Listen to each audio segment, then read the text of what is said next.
Comenzamos una vez más en este estudio expositivo de la palabra del Señor para seguir en el capítulo 9 del libro de Job.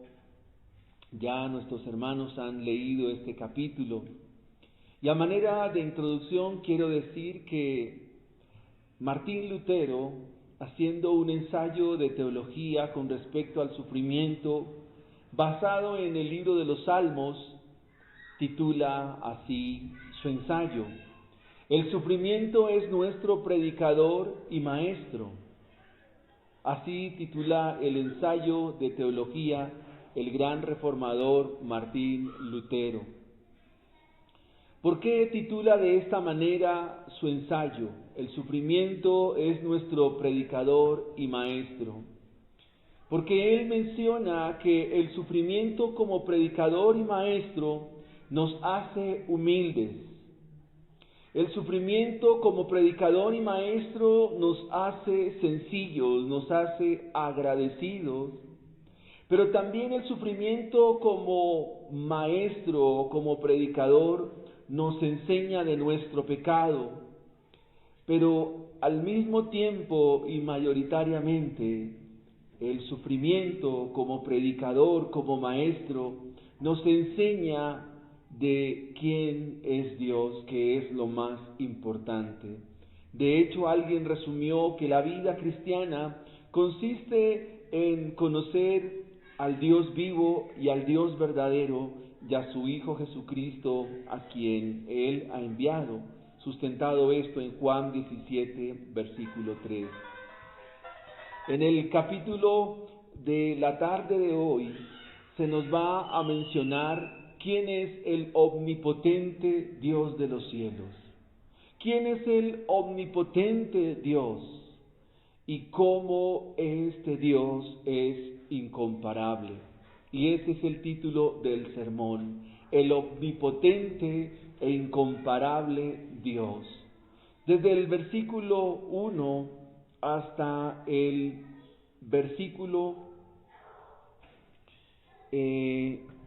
11 estaremos viendo el omnipotente e incomparable Dios, quien se justificará ante Él. Desde el versículo 13 hasta el versículo 20 estaremos viendo el incomparable y omnipotente Dios, ¿quién le resistirá? Y el tercer encabezado, el omnipotente e incomparable Dios, ¿quién mediará por el hombre? Así que vamos a estar mirando nuestro primer encabezado en la tarde de hoy: el omnipotente Dios, el incomparable Dios, ¿quién se justificará ante Él? Versículo 1, respondió Job y dijo: ciertamente yo sé que es así. ¿Y cómo se justificará el hombre con Dios? Yo sé que es así, haciendo alusión a los versículos finales del capítulo 8. Ahora Job está diciendo y está respondiendo a las palabras de Elifaz. Ciertamente yo sé que es así. ¿Y cómo se justificará el hombre delante de Dios? ¿Cómo se justificará el hombre con Dios? Esta respuesta de Job plantea a lo que pudiéramos llamar el corazón del Evangelio. Todo cristiano, todo creyente debe responder con firmeza y debe responder con mucha propiedad qué es la justificación por la fe. La justificación por la fe es el alma del Evangelio, es la cúspide del Evangelio, es la médula central del cristianismo. La respuesta a esta pregunta que hace Job es tan clara como la luz del mediodía. La pregunta de Job es: ciertamente yo sé que es así. ¿Y cómo se justificará el hombre con Dios? Y la respuesta categórica es: no hay forma alguna como el hombre se pueda justificar delante de Dios. El hombre no tiene manera alguna de justificarse delante de Dios. Toda hoja de higuera que la humanidad cosa para presentarse delante de Dios le será insuficiente. Toda obra que el hombre presente para justificarse delante de Dios será carente, será deficiente y por el contrario será ofensiva.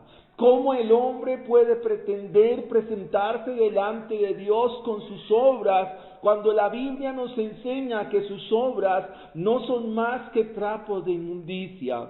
Así que la respuesta de Job delante de la concepción teológica a la cual responde a Bildad, pregunta ¿cómo se justificará el hombre delante de Dios?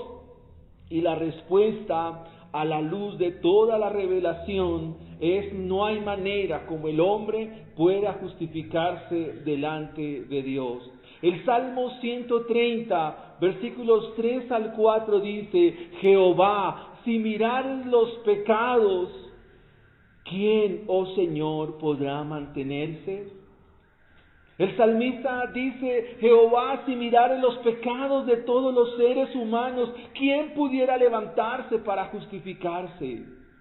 Jehová, si mirares la condición humana, ¿quién pudiera levantarse y decir: yo soy justo ante ti? Mas la respuesta del salmista en el versículo 4 es: pero en ti hay perdón para que seas reverenciado. Eso significa, queridos hermanos, que la provisión de Dios para el hombre está en Dios mismo. La provisión al pecado del hombre se encuentra en Dios. Note lo que dice el salmista: pero en ti hay perdón. Salmo 130, versículo 4. O sea, el perdón no está en el hombre, el perdón está directamente en Dios, porque de Dios viene la provisión. El siguiente texto que nos muestra la Escritura nos hace ver que la justificación por la fe es un acto legal por el cual Dios, a través de la persona de su Hijo Jesucristo, declara justo al pecador. Es decir, que la justificación por la fe consiste en que, como acto legal, Dios declara al pecador, lo declara justo a través de la persona de su Hijo Jesucristo. La segunda carta a los Corintios, en el capítulo 5, versículo 21, nos muestra de manera amplia la justificación, diciendo Pablo allí a la iglesia de Corinto: al que no conoció pecado, por nosotros se hizo pecado, para que nosotros fuésemos hechos justicia de Dios en él. Ahora Job pasa a mostrarnos quién es el omnipotente Dios. Hemos dicho que el hombre delante de Dios no se puede justificar. Delante del omnipotente y maravilloso Dios, el hombre no se puede justificar. Versículo 3. Si quisiere contender con él, no le podré responder a una cosa entre mil. Él es sabio de corazón y poderoso en fuerzas. ¿Quién se endureció contra él y le fue bien? ¿Habrá manera de contener con Dios? ¿Habrá alguna manera de altercar con Dios? ¿Habrá alguna manera en que podamos cuestionar a Dios? Pues la Biblia nos dice a través del profeta Isaías en el capítulo 45, versículo 9: ¡ay del que pleitea con su hacedor! El tiesto con los tiestos de la tierra. Dirá el barro al que lo labra: ¿qué haces? ¿O tu obra no tiene manos? ¿Qué es el hombre entonces para que se atreva a altercar con Dios? ¿Qué es el hombre para que se atreva a contender con Dios, para cuestionar a Dios? La Biblia nos dice en el versículo 4 que Dios es sabio de corazón. Y aquí lo que la palabra del Señor nos enseña es que cuando se habla de corazón con respecto a Dios de manera antropomórfica, nos está diciendo que Dios en su carácter, que Dios en su ser, Dios en su esencia, Dios en todo lo que Él es poderoso, que todos sus atributos son sabios, que todos sus atributos están llenos de sabiduría.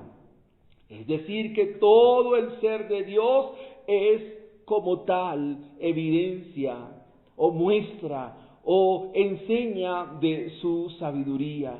Quiero que piense usted en un atributo de Dios. Por ejemplo, su ira. Su ira, aunque usted no lo crea, su ira está llena de sabiduría. En la primera carta a los Corintios, en el capítulo 1, versículos 21 al 25, nos dice, pues ya que en la sabiduría de Dios, el mundo no conoció a Dios mediante la sabiduría humana, pero agradó a Dios salvar a los creyentes por la locura de la predicación. Porque los judíos piden señales y los griegos buscan sabiduría, pero nosotros predicamos a Cristo y a este crucificado. Para los judíos ciertamente tropezadero, pero para los gentiles locura, mas para los llamados así judíos como griegos, Cristo poder de Dios. Así que la sabiduría de Dios fue manifestada en la cruz del Calvario, pero usted también debe entender que la sabiduría de Dios se manifestó en la ira de Dios. Si usted piensa en un atributo como la inmutabilidad de Dios, es decir, que Dios no cambia, que toda buena dádiva y todo don perfecto viene de Dios, del Padre de las luces, en el cual no hay mudanza ni sombra de variación. Es decir, que su inmutabilidad está cargada también de sabiduría. Todo lo que es en esencia Dios es sabiduría. Job entonces nos dice en el versículo 4 que él es sabio en su carácter. ¿Y acaso el hombre podrá ser más sabio que Dios? En ninguna manera. Y no solo Dios es sabio en su carácter, sino que también es poderoso en fuerzas. ¿Quién se endureció contra él y le fue bien? Está describiendo al hombre arrogante.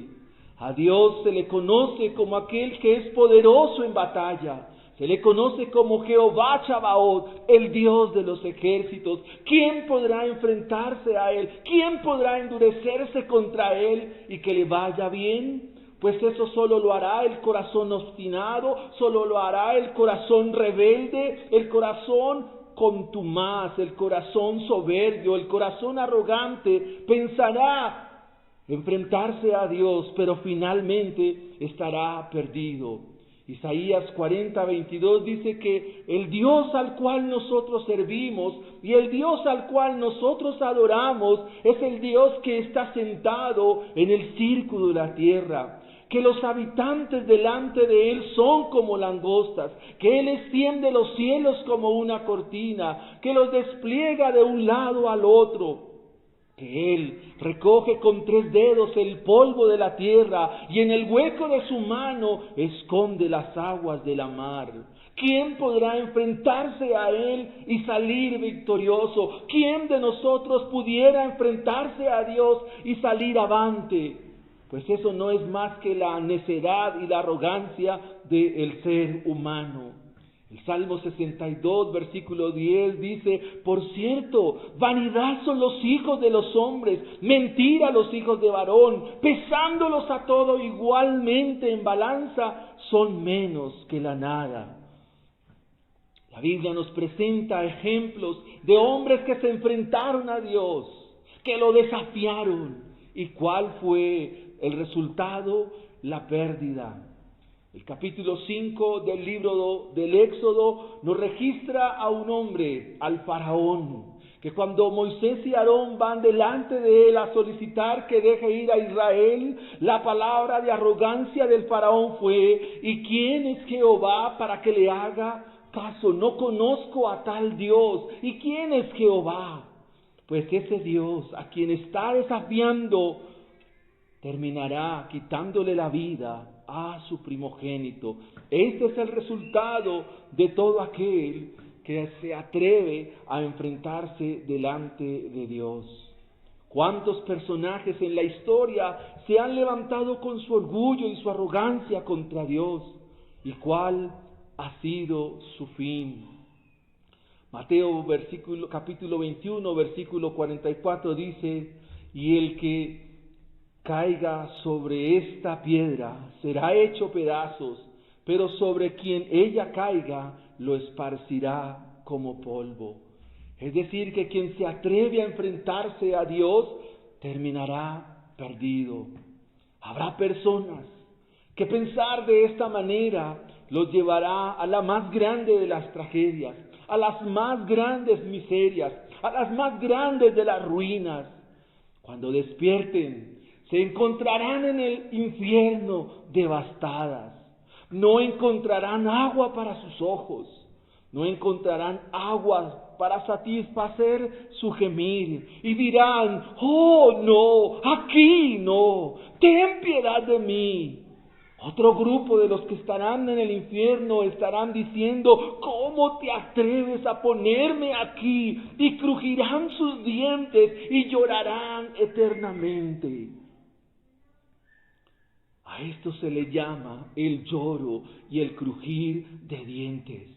Todos aquellos que se atreven a enfrentarse a Dios con su arrogancia, con su altivez y su soberbia, terminarán un día crujiendo los dientes.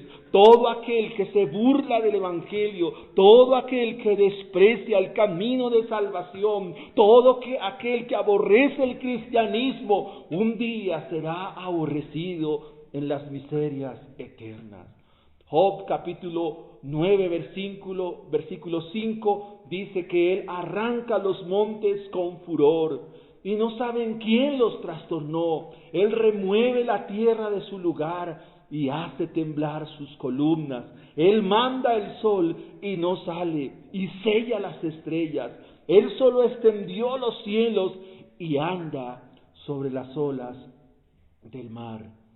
La Biblia dice que las cosas invisibles de Dios, su eterno poder y deidad, son claramente visibles, de manera que no hay ningún hombre que pueda excusarse delante de él. Job nos indica que Dios con su poder sacude la tierra con los terremotos. Él manda al sol que no brille, porque Él eclipsa, Él muda, Él cambia los tiempos y no hay quien le diga: ¿qué haces?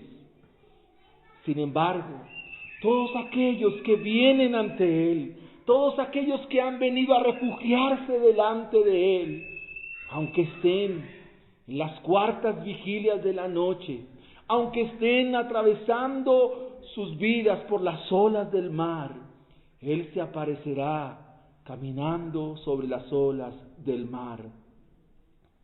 Y hago referencia a lo que nos dice Mateo capítulo 14, versículo 25. En aquella ocasión sus discípulos estaban dando vueltas sobre el mar, y Jesús los estaba mirando, y vino a ellos andando sobre el mar. Y los discípulos, viéndole andar sobre el mar, se turbaron diciendo: un fantasma, y dieron voces de miedo. Pero enseguida Jesús les habló diciendo: tened ánimo, yo soy, no temáis. Él solo extendió los cielos y Él anda sobre las olas del mar. El versículo 9 del capítulo 9 nos dice que Él hizo la Osa, el Orión y las Pleiades, y los lugares secretos del sur. Él hace cosas grandes e incomprensibles y maravillosas sin número. Usted puede ver este Dios tan grande, este Dios tan incomparable, este Dios único, este Dios que ha creado todas las cosas para su gloria, para su honra. El escritor sagrado está contemplando: oh Dios, tú eres grande, los cielos cuentan la gloria de ti y el firmamento anuncia la obra de sus manos. ¡Qué incomparable Dios! ¡Qué majestuoso Dios! ¡Qué Dios tan grande tenemos! Pero ¿quién podrá resistirle? ¿quién podrá justificarse ante Él? ¿Creen ustedes, amados hermanos, que la grandeza de Dios, la majestad de Dios, la incomprensibilidad de Dios y todo lo que es Dios en su ser, habrá manera como alguno de nosotros se atreve a justificarse delante de Él? ¿Habrá alguien en esta tarde que pueda levantarse erguido ante Él y decir: Señor, tengo las credenciales para estar delante tuyo? ¿Quién de nosotros ante este Dios que nos presenta el texto podrá levantarse y decir: Señor, estoy aprobado delante tuyo? ¿O todo lo contrario? ¿Será que el texto nos estará llevando a que al final terminemos humillados delante de Dios, sabiendo que delante de Él somos menos que una gota de agua, sabiendo que delante de Él somos menos que la nada? La Biblia nos dice en el versículo 11: he aquí que Él pasará delante de mí y yo no lo veré. Pasará y no lo entenderé. He aquí arrebatará. ¿Quién le hará restituir? ¿Quién le dirá: ¿qué haces? ¿Ustedes sabían que Dios se oculta de nosotros? Y que al pasar no le podemos ver. La teología que nos está presentando Job nos está mostrando un paralelismo de sus atributos. Podemos decir que Dios es incomprensible, pero que al mismo tiempo Dios se hace conocer. Podemos decir que Dios es grande, pero condesciende con sus criaturas. Podemos decir que Dios trasciende, no tiene límite alguno, Dios no tiene frontera alguna, pero al mismo tiempo está con nosotros. Ese Dios que es de amor, también es un Dios de ira. Y aquí encontramos en el versículo 9, que así como Él se revela, Él también se oculta. He aquí que Él pasara delante de mí, yo no le veré. En el Nuevo Testamento, usando el profeta Isaías, el Señor Jesucristo, hablando de la salvación de los hombres, habla en parábolas. Sus discípulos le preguntan: ¿y por qué nos habla en parábolas? Y la respuesta del Señor es: porque a ustedes les es revelado el reino de los cielos, mas a otros que están afuera por parábolas, para que viendo no vean, para que oyendo no perciban, y no se salven, y no vengan a salvación, sino que se queden en la misma condenación. Una de las verdades eternas del Evangelio es que Dios se ha revelado a nosotros. Dios se ha revelado a ustedes. De hecho, la esencia del Evangelio es que Cristo nos sea revelado, que Cristo nos sea mostrado. En Cesarea de Filipo, él hace una pregunta: ¿quién dicen los hombres que soy yo? Pedro respondió: algunos dicen que eres Elías, Jeremías o alguno de los profetas. Pero su pregunta es contundente para sus discípulos, para ustedes como discípulos en esta tarde: ¿quién dicen ustedes que soy yo? Y la grandeza de Dios le es manifestada a Pedro cuando él declara: tú eres el Cristo, el Hijo del Dios viviente.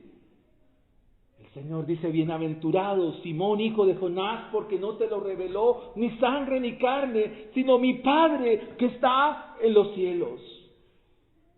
La virtud del Padre en revelar a su Hijo a nosotros es la contemplación más grande que nuestros ojos pueden ver. El salmista en el Salmo 119 dice: abre mis ojos y miraré las maravillas de tu ley. ¿Y por qué el salmista dice: abre mis ojos y miraré las maravillas de tu ley, porque la ley es como una nana que lleva a un niño hacia un lugar. La ley es esa nana que nos muestra la grandeza de nuestro bendito y glorioso Salvador Jesucristo. Dios no se muestra, pero a ustedes y a mí le ha placido revelar a su Hijo. Dios le ha placido mostrárnoslo a Él. Dios le ha placido mostrar a su Hijo Jesucristo. He aquí, arrebatará. He aquí, ¿quién le dirá, restituye o no? ¿Qué haces? Y eso nos habla también de la soberanía de Dios. Esto nos lleva entonces a nuestro segundo encabezado, versículo 13. Hemos visto el incomparable y omnipotente Dios. ¿Quién se justificará delante de Él? ¿Quién? ¿Quién en esta tarde se puede levantar delante de Él? Ahora, segundo punto, ¿quién podrá resistirle? ¿Quién podrá hacerle frente a este incomparable Dios? ¿Quién, hermanos? ¿Quién podrá hacerle frente a este Dios? ¿Quién?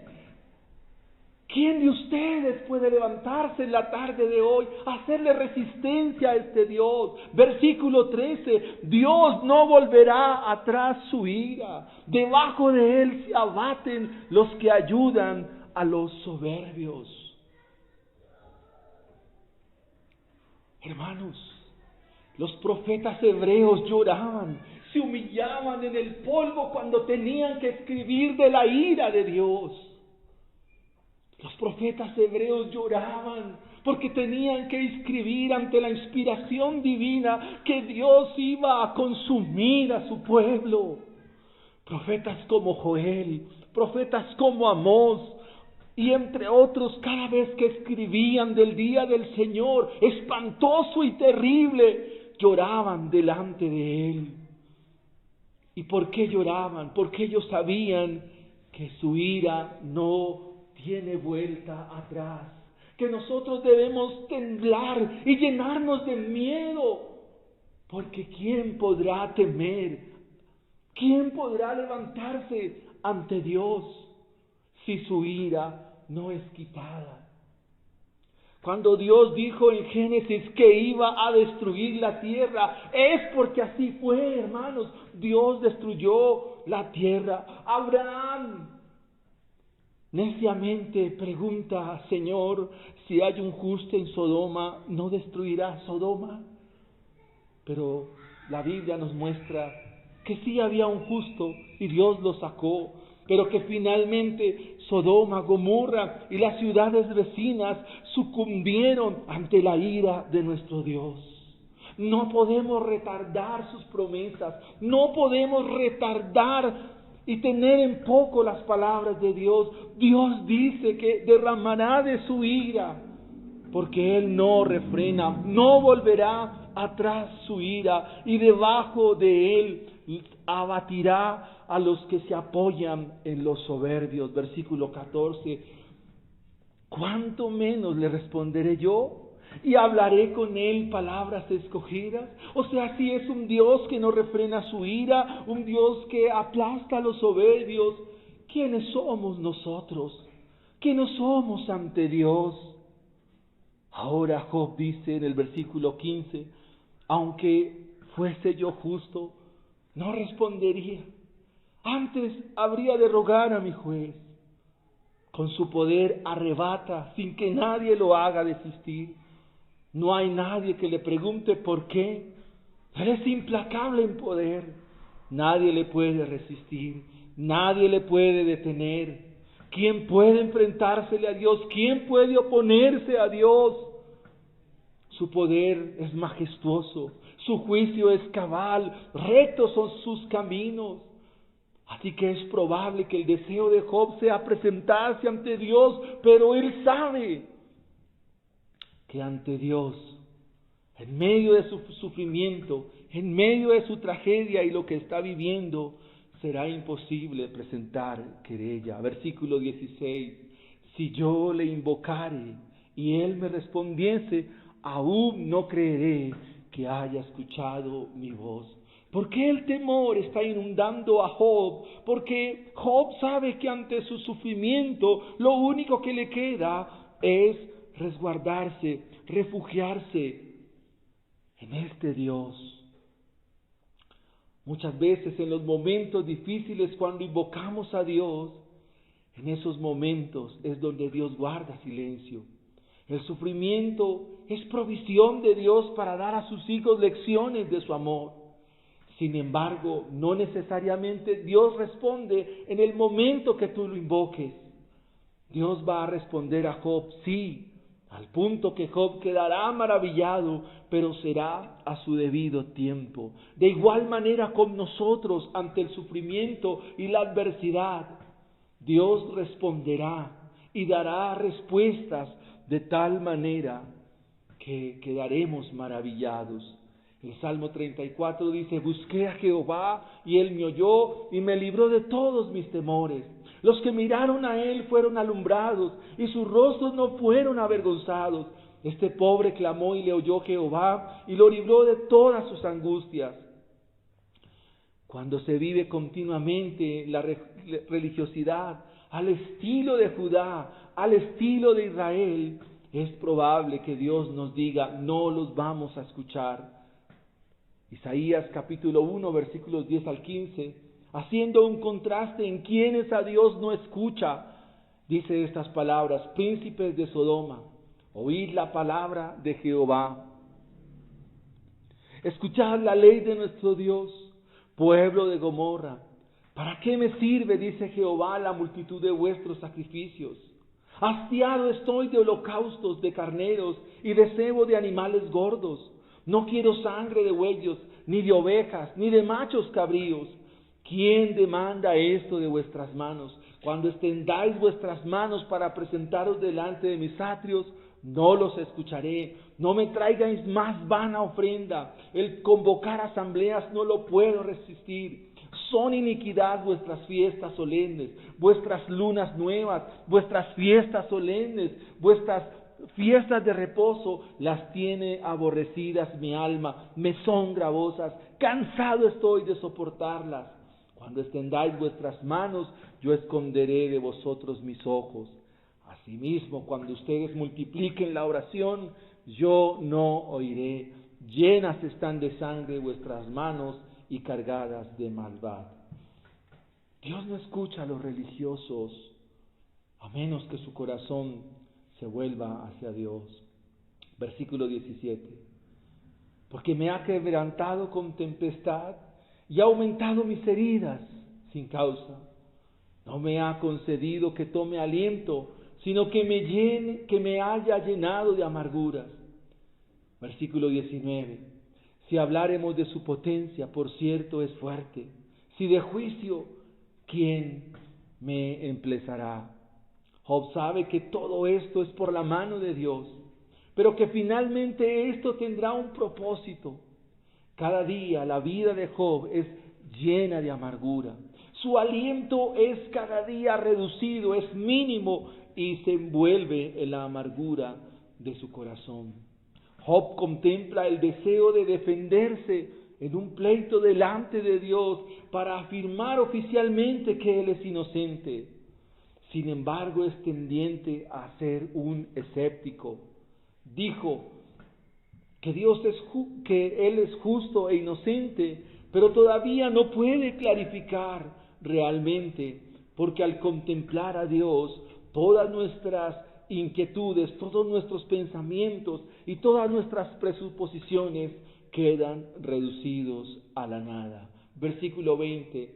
Si yo me justificare, me condenaría mi boca. Si me dijere perfecto, esto me haría inicuo. Si fuese íntegro, yo no haría caso de mí mismo, despreciaría mi vida. En este versículo 20, tenga en cuenta el encabezado. Delante del incomparable Dios, delante del majestuoso Dios, ¿quién puede resistirle? Cuando un pecador, cuando alguien que ha venido a salvación y vida eterna, piensa estas palabras del versículo 20, quiero que usted piense cómo piensa un pecador arrepentido. ¿Cómo piensa alguien que está viviendo un mal momento, pero que su confianza está en Dios?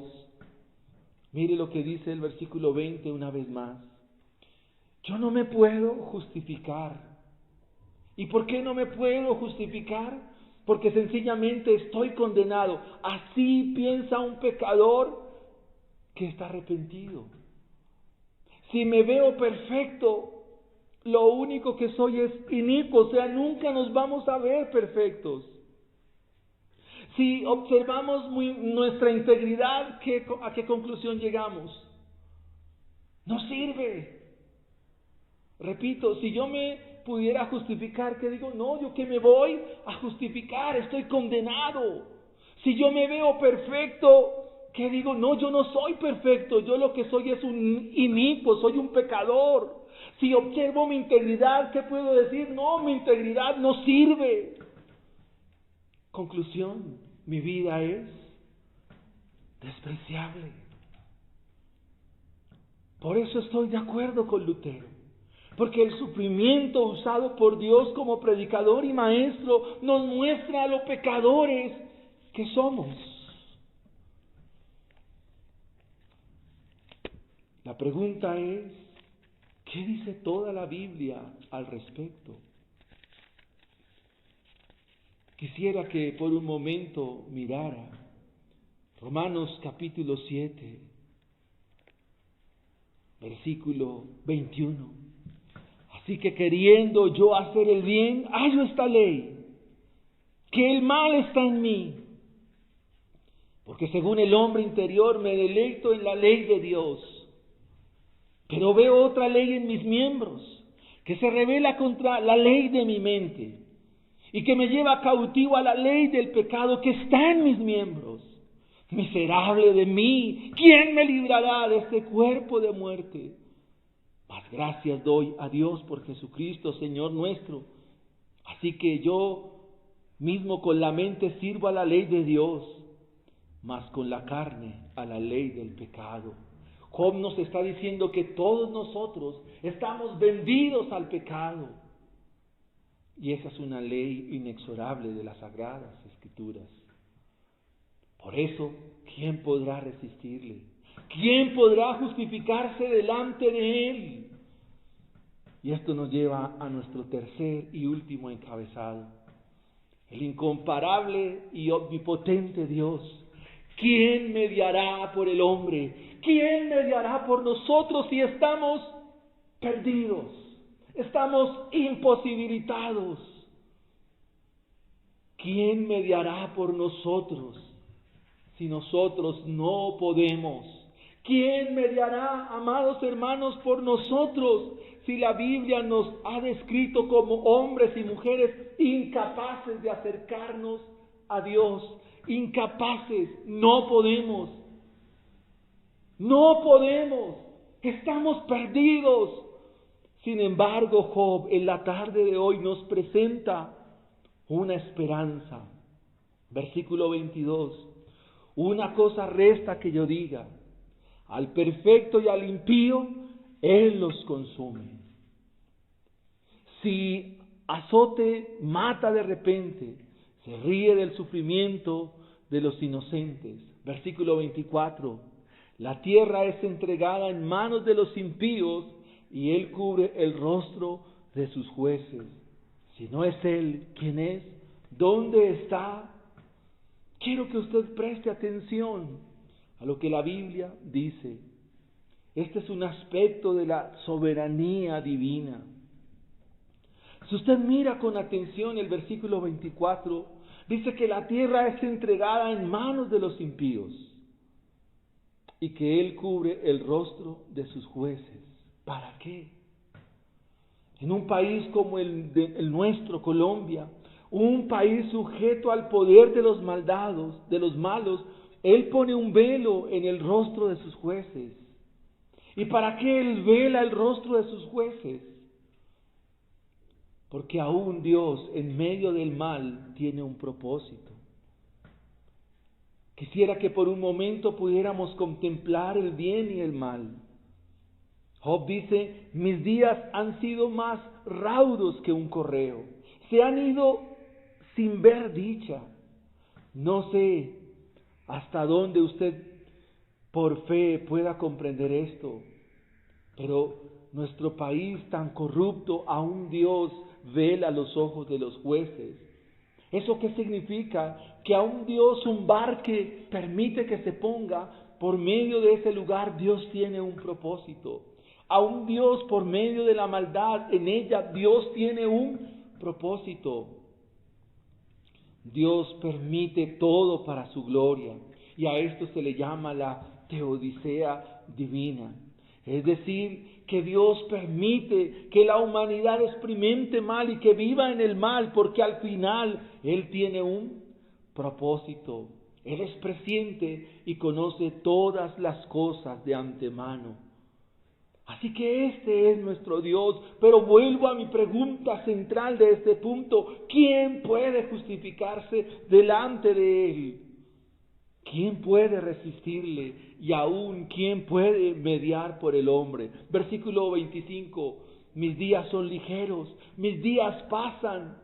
Si yo dijere olvidaré mi queja y dejaré mi triste semblante y me esforzare, no sirve de nada. Me turban mis dolores, dice el versículo 28. Sé que no me tendrás por inocente. Es que nadie es inocente delante de Dios. Yo soy impío, yo soy malo, yo soy perverso. Esa es nuestra realidad. Versículo 30. Y aunque nos lavemos con agua de nieve y limpiemos nuestras manos con lejía, Él una vez más nos hundirá en el hoyo y aún nuestros vestidos serán aborrecibles. Esa es nuestra condición, hermanos. Aunque el hombre trabaje por su pecado, Dios nos dice por medio de Job que Dios no tiene a nadie por inocente. Una forma débil de la palabra, justo. Soy culpable. Lo que yo haga será en vano.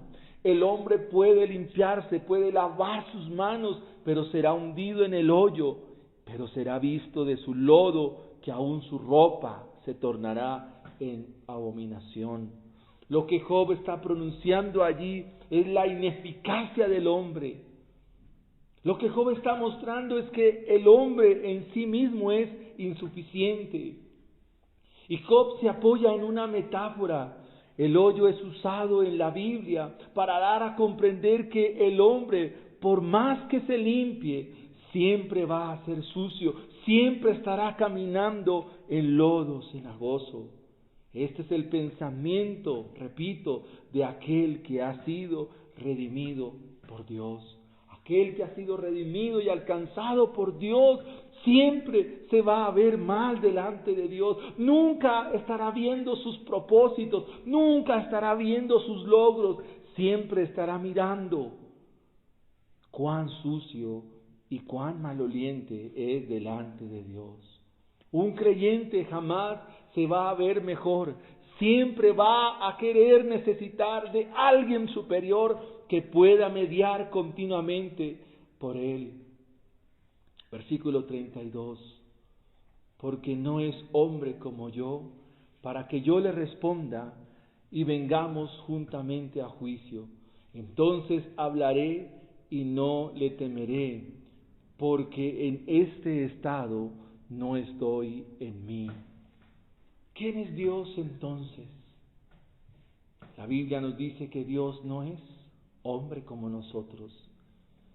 El diablo angélico de Balaán, en el capítulo 23 de Números, versículo 19, dice estas palabras: Dios no es hombre para que mienta, ni hijo de hombre para que se arrepienta. Él dijo y no hará, por eso no puedo llevarlo al tribunal. El acto de humanizar a Dios, el hombre sigue levantando su puño contra Dios. Así que, ¿por qué la maldad? ¿Por qué la guerra? ¿Por qué el SIDA? ¿Por qué mueren las personas? ¿Por qué el COVID? Etcétera. ¿Por qué Dios? ¿Por qué Dios? Y esa es una manera de querer llevar al hombre al banquillo. Así se titula un libro de C.S. Lewis, Llevando a Dios al banquillo.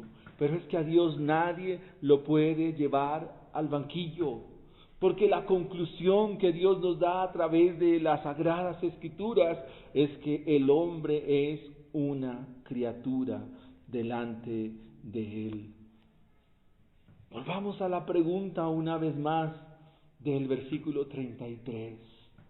La clave del texto frente a lo que Job nos ha presentado de Dios. No hay entre nosotros árbitro. Otra versión dice, no hay entre nosotros mediador,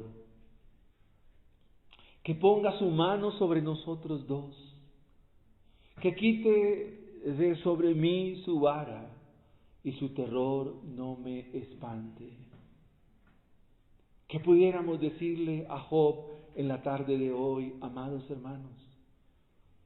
Ante un Dios omnipotente, un Dios incomparable al cual nadie se le puede justificar, un Dios omnipotente, incomparable al cual nadie le puede resistir, y ahora un Dios omnipotente, incomparable al cual no puede encontrar el hombre camino de salvación, a menos que el mismo Dios omnipotente, el mismo Dios glorioso y majestuoso de la provisión. ¿Qué pudiéramos decirle a Job a través de este versículo 33? ¿Qué pudiéramos decirle, amados hermanos? No hay entre nosotros árbitro que ponga su mano sobre nosotros dos. ¿Qué le dirían ustedes a Job, teniendo un conocimiento de las Escrituras? Job, sí hay un mediador. Sí hay un mediador, Job. Ese mediador podría hacer que Dios dejara de golpearnos. Y por medio de ese mediador ya no seríamos aterrorizados con su castigo. Sí, Job, hay un mediador. Su nombre es Jesucristo de Nazaret. Él es el mediador. Él es la provisión de Dios. Él es el único mediador entre Dios y nosotros. Él es el Redentor que vive. Su nombre es el más glorioso de todos los nombres sobre la faz de la tierra. Es Dios mismo que se hizo carne. Es Dios mismo que vino a habitar entre nosotros, se hizo como uno de nosotros. A este mediador se le conoce como la justicia de Dios. Dichoso todo aquel que confía en Él. Dichosa toda aquella que confía en Él. Job, queremos decirle que Él murió por nuestros pecados, llevó sobre sí nuestra culpa, nuestra transgresión. Nosotros merecíamos la muerte, pero Él sufrió el castigo en la cruz. Job, si hay un árbitro entre Dios y la humanidad, se llama el Señor Jesucristo. Es por ese mediador que puedo hablar sin temor contigo, Padre. Es por medio de ese mediador que podemos acercarnos confiadamente al trono de su gracia para encontrar de Él el oportuno socorro. Vuelva y mire el versículo 33. Y dice la palabra del Señor: no hay entre nosotros mediador que ponga su mano sobre nosotros dos. Sí lo hay. Se llama Jesucristo el Señor. Él hará que la vara del Señor sea quitada de nuestra espalda, porque la vara del Padre no fue sobre nosotros, sino fue sobre Él. Y su terror no me espantará, porque el terror, la ira, fue sobre el Señor Jesucristo, sobre ese mediador, sobre ese árbitro. Así que entonces, Padre, podemos hablar por medio de Él sin temor alguno. Sin temor alguno podemos hablar con el Padre Celestial, porque en este estado no estoy en mí, Sí, Job, nosotros sí estamos en el estado de la gracia. Lo que la teología de Bildad, la teología de Elifaz presenta equivocación, es que es una teología sin la gracia, una teología sin la misericordia de Dios. Pero aquí Job, o el autor sagrado, haciendo un registro de este texto, nos muestra la gracia y la misericordia mostrada en Jesucristo, el árbitro por el cual nosotros no sufriremos la vara de Dios.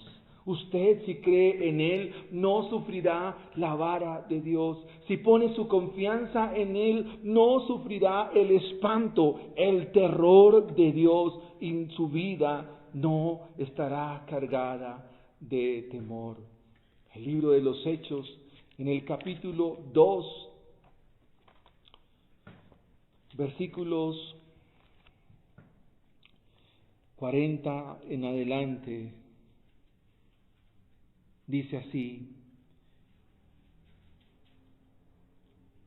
Hechos capítulo 4, versículo 12, perdón hermanos, dice: y en ningún otro hay salvación, porque no hay dado otro nombre bajo el cielo dado a los hombres en que podamos ser salvos.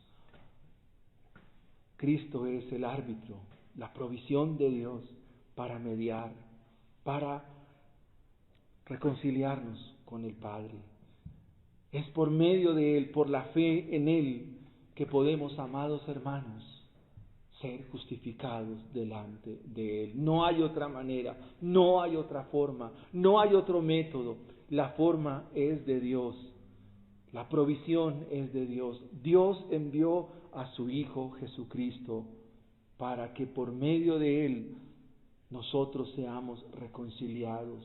Recuerden, hermanos, que nosotros ofendimos al Padre, que somos los ofensores, y para que haya reconciliación se requiere de un mediador que tenga tanto de la parte ofendida como de la parte ofensora. Por eso el Señor Jesucristo es plenamente Dios y plenamente hombre, para poder salvar a todos aquellos que confían en Él. Espero que usted confíe en Él para salvación y vida eterna. Oremos a Dios.